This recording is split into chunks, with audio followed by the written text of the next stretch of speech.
রাষ্ট্রপতি মোহাম্মদ শাহাবুদ্দিনের সাম্প্রতিক এক সাক্ষাৎকারে তোলপাড় সৃষ্টি হয়েছে গোটা দেশে। এই সাক্ষাৎকারে তিনি দায়িত্ব পালনকালে নিজের অভিজ্ঞতার এমন কিছু চাঞ্চল্যকর ও সংবেদনশীল দিক তুলে ধরেছেন যা আগে কখনো কোনো রাষ্ট্রপ্রধানের মুখে শোনা যায়নি। তার ভাষ্যে অন্তর্বর্তী সরকারের প্রায় ১.৫ বছরের শাসনামলে তিনি কার্যত এক প্রকার অদৃশ্য, পরিকল্পিত ও প্রাতিষ্ঠানিক অবরুদ্ধতার শিকার ছিলেন।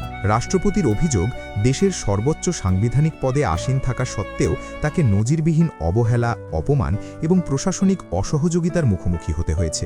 তিনি বলেন, সামাজিক ও রাষ্ট্রীয়ভাবে তাকে হেয় প্রতিপন্ন করার উদ্দেশ্যে এক রাতের মধ্যে বিশ্বের বিভিন্ন দেশে অবস্থিত বাংলাদেশের কনসুলেট ও দূতাবাস থেকে রাষ্ট্রপতির সরকারি ছবি সরিয়ে ফেলার নির্দেশ দেওয়া হয়েছিল। তার মতে এটি ছিল তাকে রাষ্ট্রীয় পরিসর থেকে মুছে ফেলার একটি সুপরিকল্পিত প্রচেষ্টা। অত্যন্ত ক্ষোভের সঙ্গে তিনি আরও জানান, অন্তর্বর্তীকালীন সরকার সচেতনভাবেই চেয়েছিল রাষ্ট্রপতির নাম ও উপস্থিতি যেন কোথাও দৃশ্যমান না থাকে।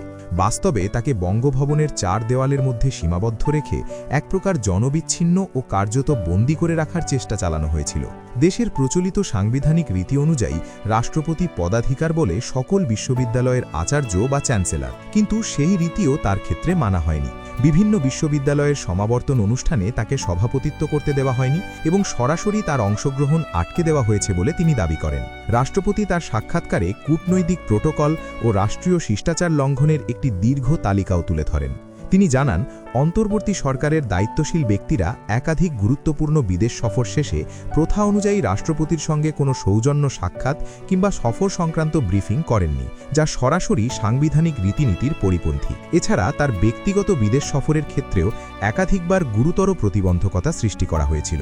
সবচেয়ে আলোচিত ঘটনাটি ছিল কাতারের আমিরের আমন্ত্রণে কাতার সফরের বিষয়টি। রাষ্ট্রপতির ভাষ্য অনুযায়ী তাকে সেই সফরে যেতে বাধা দেওয়া হয় এবং একটি খসড়া চিঠিতে স্বাক্ষর করতে চাপ দেওয়া হয়, যেখানে বলা হয়েছিল তিনি রাষ্ট্রীয় কাজে অতিমাত্রায় ব্যস্ত থাকায় সফরে যেতে পারছেন না। তিনি এই প্রস্তাবে তীব্র আপত্তি জানিয়ে নিজে পাল্টা চিঠি পাঠালেও সরকারের পক্ষ থেকে কোনো জবাব আসেনি। প্রশাসনিকভাবে তাকে কার্যত পঙ্গু করে দেওয়ার আরও অভিযোগ করেন রাষ্ট্রপতি। তিনি জানান, বঙ্গভবনের প্রেস উইং সরিয়ে দেওয়ায় দীর্ঘ সময় ধরে তিনি জাতির উদ্দেশ্যে কোনো আনুষ্ঠানিক বক্তব্য বা বার্তা দিতে পারেননি। এমনকি জাতীয় দিবস উপলক্ষে প্রকাশিত বিভিন্ন বিশেষ ক্রোড়পত্র থেকেও তার বাণী ও ছবি বাদ দেওয়া হয়েছিল। রাষ্ট্রপতির মতে এসব ছিল জনগণের চোখে তার গুরুত্ব ও গ্রহণযোগ্যতা কমিয়ে দেওয়ার একটি সুদূর প্রসারী রাজনৈতিক কৌশল। তিনি মন্তব্য করেন, সর্বোচ্চ সাংবিধানিক পদে থাকা একজন ব্যক্তির জন্য এ ধরনের আচরণ চরম মর্যাদাহানিকর। তবে এই কঠিন সময়েও নিজের মনোবল ধরে রাখার পেছনে একটি বড় রাজনৈতিক শক্তির সমর্থনের কথা তিনি অকপটে স্বীকার করেছেন। রাষ্ট্রপতি শাহাবুদ্দিন জানান, সংকটাপন্ন ও অপমানজনক দিনগুলিতে বাংলাদেশ জাতীয়তাবাদী দল বিএনপি তার পাশে দাঁড়িয়েছিল।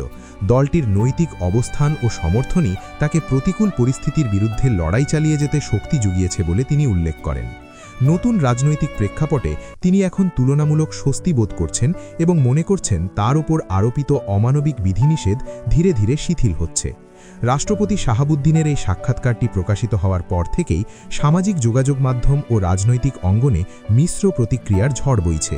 সাধারণ মানুষ থেকে শুরু করে বিশ্লেষক মহল, সবার প্রশ্ন একটাই, দেশের সর্বোচ্চ সাংবিধানিক পদে থাকা একজন ব্যক্তির এই স্বীকারোক্তি রাষ্ট্র ও রাজনীতিকে কোন দিকে নিয়ে যাবে। অনেকের মতে এটি কোনো ব্যক্তিগত আক্ষেপ বা অভিমান নয়, বরং বাংলাদেশের রাজনৈতিক ইতিহাসে এক অনন্য ও চাঞ্চল্যকর দলিল। এই সাক্ষাৎকারের পর সরকার ও জনপরিসরে যে আলোচনা ও বিতর্কের সূত্রপাত হয়েছে তা সহসা থেমে যাওয়ার কোনো লক্ষণ নেই।